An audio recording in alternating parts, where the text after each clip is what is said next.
So what's one way that we can be more sustainable on the homestead, babe? Planting What?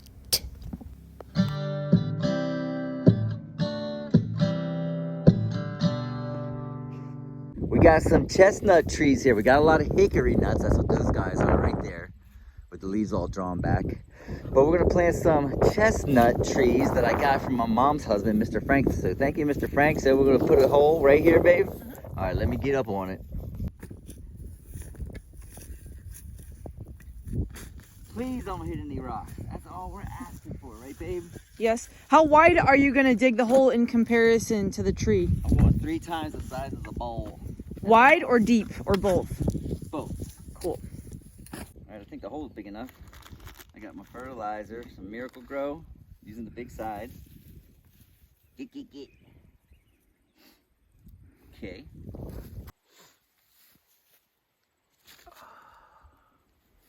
Pretty good.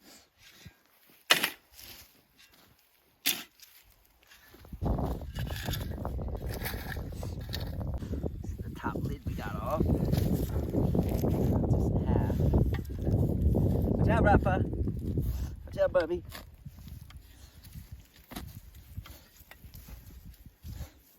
Video.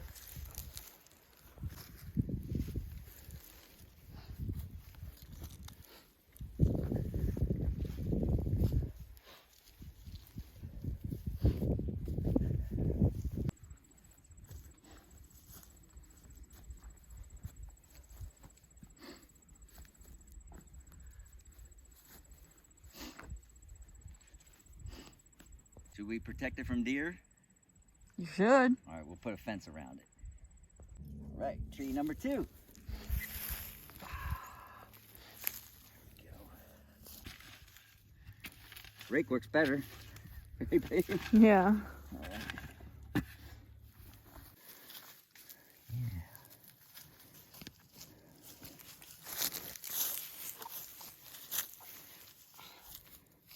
Hey, baby, so since we don't have a well, where'd we get this water from? The creek. Yeah. There you go. Grow, little baby, grow. Hey, gee. So, baby, we got this whole thing brush hog put around. They left some apple trees. Let's go look at them. Okay. All right, so we planted those. What are they, chestnuts, babe? Yep. Over by the orange buckets. We walked all the way down here where everything's been cleared. We probably got about another 8 apple trees. And this lady right here that owns the property, she runs her cows through here. Really nice too. It's a few days later, we weren't able to get back and fence these little chestnut trees in. And you can see the leaves are turning yellow. That's fine, we just replanted. It's gonna be winter time, but I'm gonna put in some posts. I'm gonna put 4 of them, and we're gonna secure it from the deer. New day, new shirt, new sky. Let me talk about these posts, because if you're new to homestead and you don't know what they are, these guys right here, probably seen me make a compost with these posts, but you'll see the post has this arrow sharp thing kind of pointing down. That's the part that goes into the ground. It has these little things that stick out on the outside, these little bumps. I always put that on the outside of my project. So when I wrap the fence around this project, the fence will be secure on there. And then I'll use my post hole driver to put it into the ground. I'm not gonna put it too deep. Some people will put this all the way into the ground, about up to here, and they will not come out unless you do some major work. I'm just gonna put them in here, so later down the road, a few years from now, I can take them out with ease.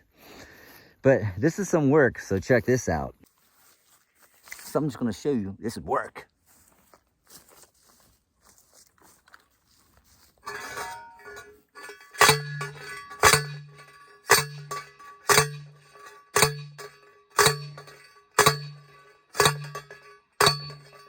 Turns out I don't have enough fencing to completely encircle that chestnut tree.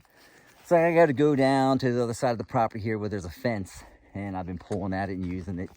And I'm going to grab some more fencing. And this always happens on these projects, man. I walk so much, you know, and I'm 56 years old, and you just forget things.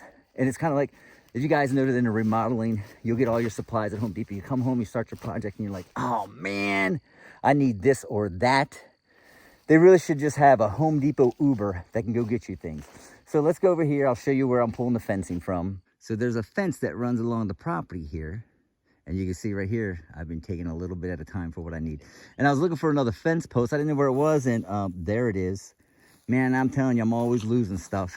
But if you guys want to watch this Saturday, that shed down there, or it's my workshop, or my tool shed, it's a 10 by 20.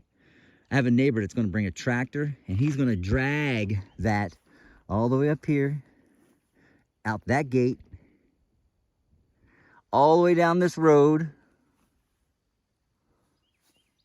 through the gate right there, to the barnuminium. We're going to set it up out there. You don't have to watch them drag the whole thing, but it might be interesting to see how they do that. And to prepare this tool shed, there used to be a rabbit hutch right here. Used to be. You can see I demoed that sucker. That's what I've been doing all day long. And I just organized this, man. All my stuff's in there, and I got to take it all out and take it all the way down there and put it all back together again. But we want this tool shed out of this area, because this is where we're going to set up the glamping, and we want to get that thing, that's a big eyesore, that like a chicken coop, out of here too. All right, let's grab some fencing and finish this project. A smart person would have measured how much fencing you need, but no, not me. I have to eyeball it. So when I get down there, it's going to be 3 inches short. I haven't attached it yet, but I got a fence all around here, and I like to cut it so I have these little long tips on one end, so I can attach it to this one by putting it in there and just bending it. So let me do that real quick. So I got these bent all the way down, and some of them you can twist it all the way around. And now I'm going to put it up against these knots right here and tie it with a zip tie. Did I tell you guys to wear gloves? Anywho, so over here I zip tied it. I'm going to use wire later. But the reason you keep these little bumps on the outside is because now that that's secure down there, I'm going to come over here, and I've already done it. I pulled this wire as hard as I can, and then I catch the part of the fencing right here on the other side of one of these little notches, and it holds it in place for me. And then I can come back and start zip tying this. And like I said, I do it at a little diagonal. This right here. There you go. I'm just going to keep going around.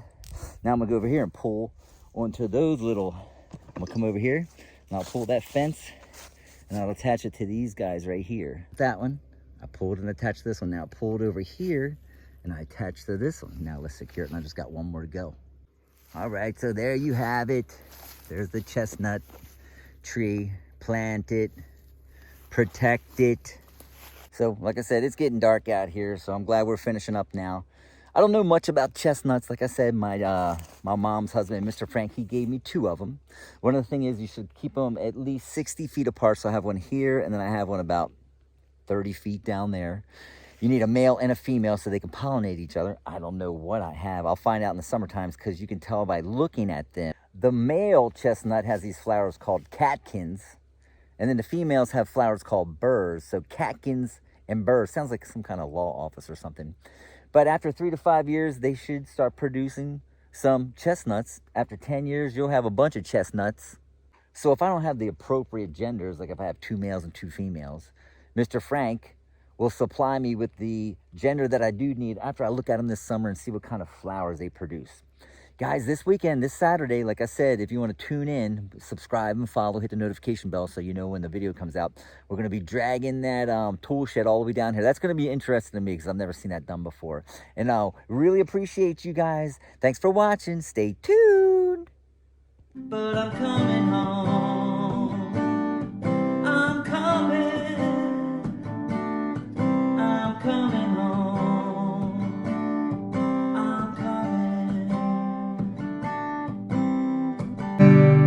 Homestead, Overland, Virginia.